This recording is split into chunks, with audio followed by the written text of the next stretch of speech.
गलतफहमी एक बीमारी की तरह है जो किसी भी अच्छे भले रिश्ते को खराब कर देती है। पहले यह रिश्ते में कड़वाहट लाती है और फिर दूरियां बना देती है। लड़की बयान करती है, मेरे अब्बा का बिरयानी का ठेला था। वह एक बड़ी देग में बिरयानी पकाकर ले जाते और वह आधे घंटे में ही बिक जाती थी, क्योंकि वह बहुत मशहूर थी। मगर हैरत की बात यह थी कि हमने आज तक बिरयानी खाई तक न थी। और अब्बा से कोई खूबसूरत औरत अगर बिरयानी लेने आती तो अब्बा एक शॉपर में डालकर उन्हें मुफ्त पकड़ा देते, और जब बची हुई बिरयानी घर लेकर आते तो अम्मा को सख्ती से मना कर देते कि ख्याल करना कोई घर की लड़की ये चावल न खा ले।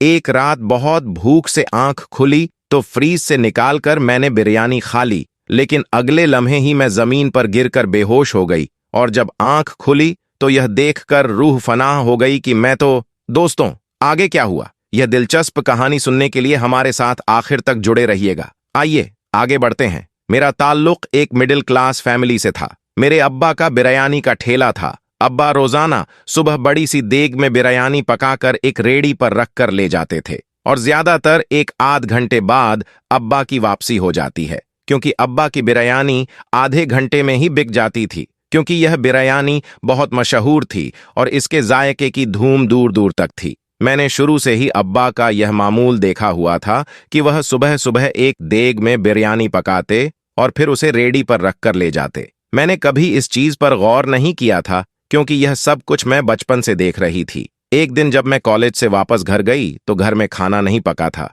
मैंने अम्मा से कहा, खाना नहीं है तो मुझे बिरयानी ही डाल दें, मुझे बहुत भूख लगी है। और उस दिन मैंने सोचा कि मैंने आज तक अब्बा की देग की बिरयानी तो खाई नहीं है, क्योंकि जब भी मैं बिरयानी को कहती अब्बा घर में खुद बना कर देते, और वाकई वो बहुत मजे की होती थी। मैंने कभी गौर ही नहीं किया कि जो देग अब्बा बेचने के लिए बनाकर लेकर जाते हैं उससे कभी भी हमारे घर में बिरयानी नहीं खाई गई। मुझे इसकी वजह का इल्म तो नहीं था, लेकिन जब अम्मा ने मना किया कि वह बिरयानी तुम नहीं खा सकती, मैं तुम्हें कुछ और बना देती हूं, तो मुझे बड़ी हैरत हुई कि वह बिरयानी जो पूरा शहर खाता है वह मैं क्यों नहीं खा सकती, या वह हमारे घर में क्यों नहीं खाई जा सकती। यही सवाल जब मैंने अम्मा से किया तो माँ ने मुझे डांट कर चुप करवा दिया। मुझे डांटते हुए कहा कि वह तो ठंडी हो गई है, बासी हो गई है, तुम रहने दो, मैं तुम्हें ताज़ा कुछ बना देती हूँ। उस वक्त तो मैं खामोश हो गई, लेकिन अब मुझे तजस्सुस होने लगा कि बिरयानी में ऐसा क्या है जो घर में नहीं खाई जा सकती। क्या मेरे माँ बाप मुझसे कुछ छुपा रहे हैं? क्या कुछ ऐसा है जो कि मुझे मालूम नहीं है? इस तरह के बहुत से सवाल मुझे तंग करने लगे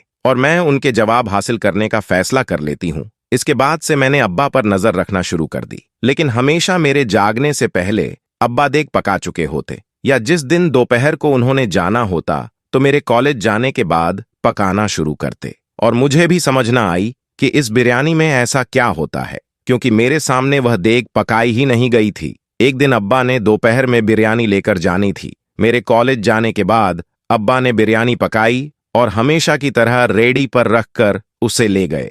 उसी दिन मुझे कॉलेज से जल्दी छुट्टी हो गई, तो मैंने जल्दी से अपने दोस्त का बुर्खा पहन लिया और अब्बा की रेडी के पास जाकर खड़ी हो गई। मैं देखना चाहती थी इस बिरयानी में ऐसा क्या है जो कि मुझसे छुपाया जा रहा है। अब्बा की रेडी के पास बहुत ज्यादा भीड़ थी, लोग लाइन लगाकर बिरयानी ले रहे थे। इतने में मैंने देखा कि एक खूबसूरत औरत आई और उसने जाकर अब्बा से कुछ कहा, और अब्बा ने खामोशी से एक शॉपर में बिरयानी डालकर उसे पकड़ा दी, और वह औरत पैसे दिए बगैर चली गई। मुझे बड़ी हैरत हुई कि यह कौन औरत थी, और अब्बा ने इससे पैसे भी नहीं लिए। आखिर इसके पीछे क्या राज है? अब तो मुझे उस औरत का राज भी मालूम करना था। मैं अभी यही सोच रही थी कि एक और औरत आई और अब्बा ने उसे भी बिरयानी डालकर शॉपर पकड़ा दिया और उससे भी पैसे नहीं लिए। मुझे लगा कि जो भी खूबसूरत औरत आती है अब्बा उसे मुफ्त में बिरयानी दे देते हैं। मुझे अब अपने अब्बा पर गुस्सा आने लगा कि घर में जवान बेटी है और यह बाहर खूबसूरत औरतों को देखकर उन्हें मुफ्त बिरयानी खिला रहे हैं, और बिरयानी भी ऐसी जिसको घर की औरतों को खाने नहीं दिया जाता।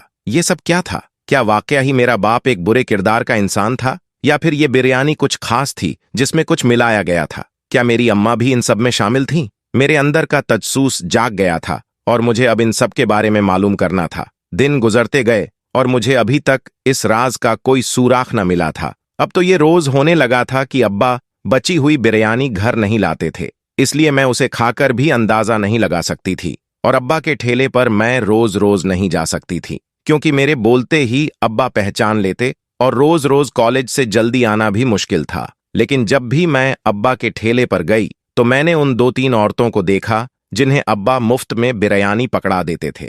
लेकिन हैरानी की बात यह थी कि अब्बा ने उस बिरयानी के पहले से शॉपर बनाकर रखे होते थे। मुझे इंतहा गुस्सा आता है इस मंजर को देखकर। आखिरकार एक दिन मैंने एक औरत का पीछा करने का फैसला किया और दबे पांव उस औरत के पीछे चल दी। मैंने देखा कि वह औरत एक बहुत बड़ी कोठी में दाखिल हो गई है और इतनी आलीशान कोठी देखने के बाद मुझे हैरत होने लगी कि अब्बा का इस औरत के साथ क्या ताल्लुक हो सकता है। क्या यह औरत सिर्फ अब्बा की बिरयानी लेने के लिए इतनी दूर आती है? मैं वापस घर आ गई और ऐसी ही मजाक में वालिदा से सवाल किया कि क्या अब्बा का किसी से कोई ताल्लुक है? तो अम्मा ने मुझे सख्ती से टोक दिया कि अपने बाप के बारे में ऐसा नहीं सोचते। अब मैं सोच रही थी कि माँ को बता दूं कि अब्बा ऐसा करते हैं, लेकिन मुझे समझ नहीं आई कि मेरे पास तो कोई सबूत भी नहीं था। और फिर एक दिन अब्बा शाम को तैयार होकर कहीं जाने लगे तो मैंने पूछा कि आप कहाँ जा रहे हैं? अब्बा ने कहा कि वह अपने दोस्त से मिलने जा रहे हैं।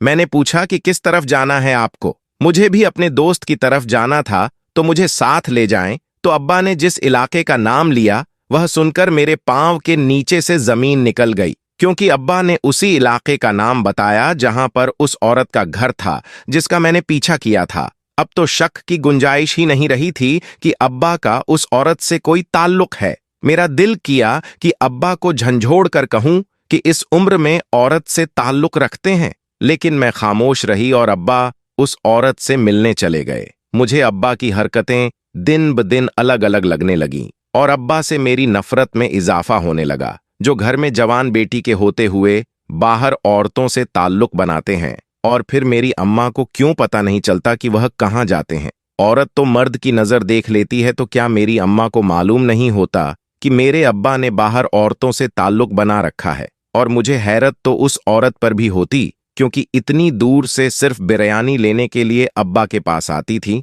और एक बिरयानी की प्लेट के लिए अब्बा से ताल्लुक रखा हुआ था। और सिर्फ वही औरत, क्या दूसरी औरतों के भी तो मेरे अब्बा के साथ ताल्लुकात थे? मुझे अब्बा पर शदीद गुस्सा आता कि मैं बचपन से न जाने कितनी छोटी छोटी ख्वाहिशों को यही समझकर खत्म करती रही कि मेरे अब्बा गरीब हैं, ये कैसे पूरी करेंगे। उधर मेरा अब्बा बिरयानी भी औरतों पर मुफ्त में लुटाता है, जो हमारा कमाई का वाहिद जरिया है। ये सिलसिला चलता रहा और जब कभी अब्बा बची हुई बिरयानी घर लेकर आते तो अम्मा उसे फ्रिज में रखकर ताला लगा देती, ताकि मैं ना खा सकूं और ना ही अम्मा खुद खाती। अब तो मुझे जिद हो गई थी कि मैंने बिरयानी जरूर खानी है। एक दिन अपनी एक दोस्त को कहा कि उस जगह की बिरयानी बहुत मशहूर है, तो मेरे लिए ले आना। उसे मालूम नहीं था कि वह बिरयानी वाला मेरा बाप है। वह जाकर वहां से बिरयानी ले आई, लेकिन जब उसने बिरयानी खाई तो उसे वह जायका इतना अच्छा लगा कि उसने मेरे लिए कुछ नहीं बचाया और वह सारी खत्म कर गई। मेरे पूछने पर उसने कहा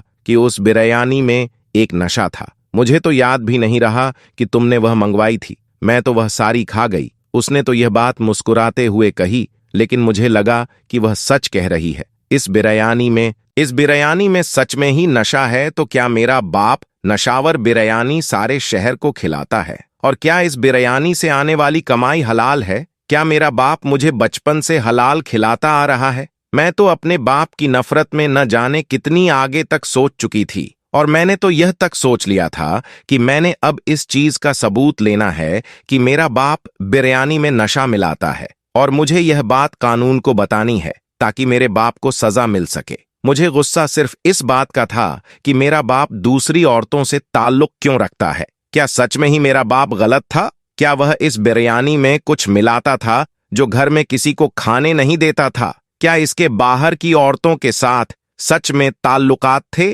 और अगर थे तो इन ताल्लुकात में इस बिरयानी का क्या किरदार था? और मेरा बाप कोई और काम क्यों नहीं करता था? हमेशा से ही यही ठेला क्यों लगता था? एक दिन सुबह बची हुई कुछ बिरयानी घर लेकर आए और हमेशा की तरह अब्बा ने फ्रिज में रखकर ताला लगा दिया। रात को भूख से मेरी आंख खुली तो मैंने देखा कि फ्रिज का ताला खुला हुआ था। मैंने फौरन से बिरयानी प्लेट में निकाली और गर्म करके खाने लगी। सच बात यह है कि वह बिरयानी बहुत ही मजे की थी और मुझे मालूम भी ना हुआ कि कब मैं पूरी प्लेट खाली कर गई। खाना खाने के बाद मैं उठी ही थी कि मुझे चक्कर आने लगे और किचन के दरवाजे तक पहुंचते पहुंचते मैं गिर गई और बेहोश हो गई। जब दोबारा मेरी आंख खुली तो मैं अस्पताल में थी और अम्मा मेरे पास थीं। मैंने मम्मी से पूछा कि मुझे क्या हुआ था। तो अम्मा ने कहा कि तुम किचन के दरवाजे में बेहोश पड़ी थी और हम तुम्हें अस्पताल ले आए हैं। मैंने कहा कि डॉक्टर ने क्या कहा है, मुझे क्या हुआ है? तो अम्मा ने कहा कि डॉक्टर कहते हैं तुमने कोई दवाई खा ली है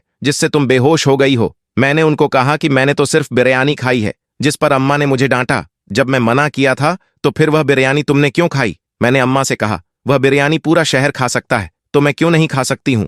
और अगर वह दवाई बिरयानी में थी तो इसका मतलब है कि अब्बा पूरे शहर को बिरयानी दवाई वाली खिला रहे हैं। अब तो मैं यह बात सबको बताकर रहूंगी। इस बात पर मुझे अम्मा ने और भी सख्ती से डांटा और कहा कि मैं अपने बाप पर शक कर रही हूँ, और वह बाप जिसने मुझे पाल पोस कर जवान किया है और उसी की बिरयानी की कमाई हमेशा मुझे खिलाई है और मेरी हर जरूरत पूरी की है, और मैं आज उस बाप की कमाई के जरिए पर शक कर रही हूँ, और यह कि इस बिरयानी में कुछ भी नहीं था, तुमने ही जरूर कोई दवाई ली है, और अगर यह बात किसी को पता चली तो तुम पर खुदकुशी का केस बन सकता है। अभी तो हमने डॉक्टर से कहा है कि इसने कोई दवाई नहीं खाई, शायद सर दर्द की कोई गोली खाई होगी जो एक्सपायर हो गई होगी। अभी तो हमने बात बना ली है, लेकिन अगर तुमने ये बात किसी को भी बताई तो फिर तुम पर खुदकुशी का केस बन जाएगा। मैं तो अम्मा की बात सुनकर हैरान रह गई। मुझे इस बात पर अब कोई शक नहीं रहा कि मेरी अम्मा भी हर चीज में मेरे अब्बा के साथ मिली हुई है। मुझे अपने अब्बा के साथ साथ अपनी अम्मा से भी नफरत होने लगी, लेकिन मैं अम्मा की धमकी से डर गई थी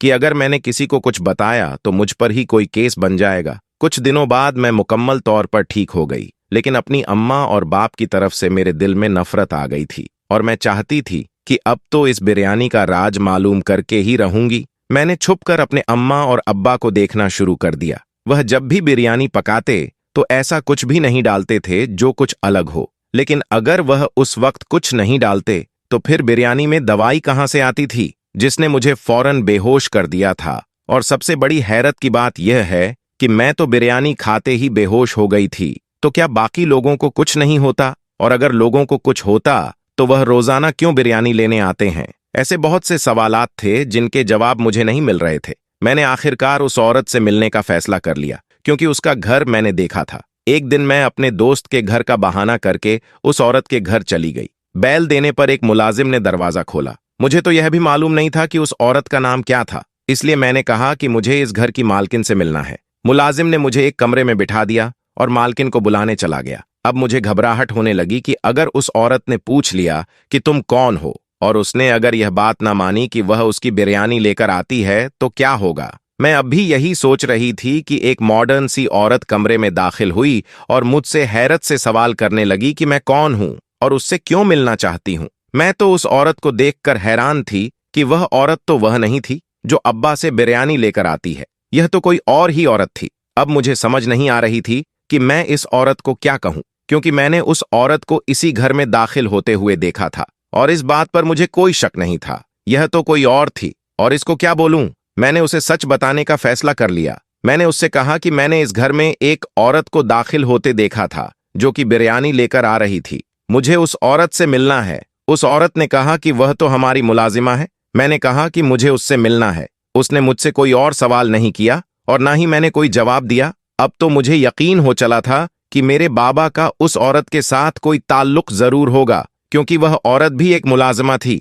वाकई इतनी बड़ी कोठी की मालकिन मेरे बाप के साथ कोई ताल्लुक नहीं रख सकती। मेरी दरख्वास्त करने पर उस मालकिन ने मुझे उस औरत से मिलने की इजाजत दे दी। मैं राज जानने के सिर्फ एक कदम दूर थी और धड़कन बहुत तेज हो रही थी। आज मैं अपने बाप का राज जान लूंगी और अपने बाप की पकाई हुई इस बिरयानी का भी राज जान लूंगी। मैं खामोशी से उसका इंतजार करने लगी। वह औरत कमरे में आई तो मैंने उससे सवाल किया कि वह रोजाना बिरयानी क्यों लेकर आती है। वह हैरत से मुझसे पूछने लगी कि मुझे इस बात से क्या लेना देना है, मैं बिरयानी लेकर आऊं या ना लेकर आऊं। तो मैंने उसको बताया कि मैं उस बिरयानी वाले ठेले के मालिक की बेटी हूं और उस बिरयानी का राज जानना चाहती हूं जो रोजाना तुम लेकर आती हो। उसने खामोशी से मेरी मुकम्मल बात सुनी और मुझे अपने पीछे आने के लिए कहा। मैं उसके पीछे कमरे में दाखिल हुई तो मैंने देखा कि उस कमरे में एक औरत बैठी है जो कि बुजुर्ग है और ऐसी हरकतें कर रही हैं जैसे उसका दिमाग ही तवासन ठीक नहीं है। मैंने उससे पूछा कि यह कौन है और तुम मुझे यहाँ क्यों लेकर आई हो, मैंने तुमसे कुछ और पूछा है। तो उसने कहा कि यह औरत इस घर की मालिक की माँ है और इसका दिमागी तवासन ठीक नहीं है। मैं इसकी खिदमत के लिए यहाँ हूँ और तुम्हारा बाप जो बिरयानी पकाता है वह इस औरत को बहुत ज्यादा पसंद है और वाहिद वह चीज है जो यह बगैर किसी सवाल जवाब के खा लेती है। इसके अलावा यह औरत दवाई तक नहीं लेती, इसलिए मैं रोजाना तुम्हारे बाप से बिरयानी लेकर आती हूँ और इसी बिरयानी में दवाई डालकर इस औरत को खिला देती हूँ। और तुम कह रही हो कि मेरा बाप तुमसे मिलने क्यों आता है, तो तुम्हारा बाप इस औरत को देखने आता है और मेरे से दवाई लेकर जाता है, जो कि वह गरम गरम बिरयानी में डाल देता है, जिससे उसका जायका खत्म हो जाता है और मैं वह बिरयानी लेकर इस बुजुर्ग औरत को खिला देती हूँ। और रोजाना पैसे देने की जहां तक बात है तो मैं रोज बिरयानी लेकर आती हूँ, इसलिए महीने बाद ही पैसे देती हूँ। तुम इतने असीम बाप की बेटी होकर अपने बाबा पर शक कर रही हो कि तुम्हारा बाप गलत है या वह नशा डालकर लोगों को खिला रहा है। उसकी बातें सुनकर मुझे खुद पर शर्मिंदगी होने लगी कि मैं अपने बाप को गलत समझ रही थी, लेकिन अभी भी बहुत से सवाल बाकी थे। वह औरतें अभी बाकी थीं जो मेरे बाप से बिरयानी लेकर जाती थीं। तो क्या मेरा बाप सारे शहर के लोगों को बिरयानी में दवाई डालकर खिलाता था? और अगर ऐसा नहीं था तो घर में मौजूद बिरयानी में कौन सी दवाई थी जो मैंने खा ली, और वह बिरयानी बाप घर क्यों लेकर आया था? अभी यह सवाल बाकी थे। अब मेरे पास एक ही रास्ता था, वह यह कि मैं सीधा सीधा अपने बाप से ही सवाल कर लूं। मैं वापस घर गई और सारे सवाल अपने बाप के सामने रख दिए। पहले तो वह मेरे सवाल सुनकर मुझे हैरत से देखने लगे। शायद उन्हें इस बात का दुख हुआ था कि मैं उनकी बेटी होकर उन पर शक कर रही हूं, लेकिन फिर वह खामोश हो गए और मुझे अपने साथ चलने के लिए कहा। मैं खामोशी से उनके पीछे चलने लगी। फिर वह मुझे एक ओल्ड होम में लेकर गए और जब मैं उस ओल्ड होम की मालकिन के कमरे में दाखिल हुई तो मुझे झटका लगा, क्योंकि यह तो वही औरत थी जो मेरे बाप से रोजाना बिरयानी लेकर जाती थी और उसने भी तकरीबन वही बात कही। इसके ओल्ड होम में कुछ बुजुर्ग ऐसे हैं जो कि खाना नहीं खाते और वह भी इस बिरयानी में ही दवाई डालकर इन बुजुर्गों को खिला देती है और इनका भी रोजाना का खाता है, इसलिए वह भी रोज पैसे नहीं देती। अब तो मुझे अपनी सोच पर शर्मिंदगी होने लगी थी। मैंने फौरन अपने बाप से माफी मांगी, लेकिन एक सवाल अभी बाकी था कि घर में मौजूद बिरयानी मुझे क्यों नहीं खाने दी जाती और इस बिरयानी में दवाई कहां से आई। और इस सवाल का जवाब भी मुझे अपने बाप से ही मिल गया, क्योंकि बिरयानी इतनी मशहूर है कि वह कभी बची ही नहीं। और वह बिरयानी जो वह घर लेकर आते हैं, कभी कभी वह बिरयानी ओल्ड होम वाली होती है जो ये औरत नहीं लेकर जाती। और इस बिरयानी में क्योंकि दवाई मिक्स होती है, इसलिए दूसरे दिन इस बंदे को दे दी जाती है जिसके लिए बनाई जाती है। वह बिरयानी जो मैंने गलती से उस रात को खा ली थी, उस कोठी वाली औरत के लिए बनाई गई थी। अब तो मुझे समझ नहीं आ रही थी कि मैं अपने बाप से माफी कैसे मांगूं। मैंने फौरन हाथ जोड़कर अपने माँ और बाप दोनों से माफी मांगी और दोनों ने पूरे दिल से मुझे माफ कर दिया। समझ आ गई थी कि हमेशा जो आंखें देखती हैं वो सच नहीं होता। दोस्तों, कमेंट में हमें जरूर बताइएगा कि आपने इस कहानी से क्या सबक हासिल किया। उम्मीद करते हैं वीडियो पसंद आई होगी। इसे लाइक करते हुए दोस्तों के साथ शेयर करना मत भूलिएगा। जाते जाते फिर कंफर्म कर लीजिएगा कि आपने हमारा चैनल सब्सक्राइब कर रखा है। अगर नहीं किया तो फौरन सब्सक्राइब करते हुए बेल आइकन को क्लिक कर दीजिएगा, ताकि हमारे आने वाली वीडियो का नोटिफिकेशन बर वक्त आपको मिलता रहे। अपना बहुत ख्याल रखिएगा और उनका भी जिनका कोई ख्याल नहीं रखता। आने वाली वीडियो में दोबारा आपसे मुलाकात होगी। तब तक के लिए अल्लाह हाफिज।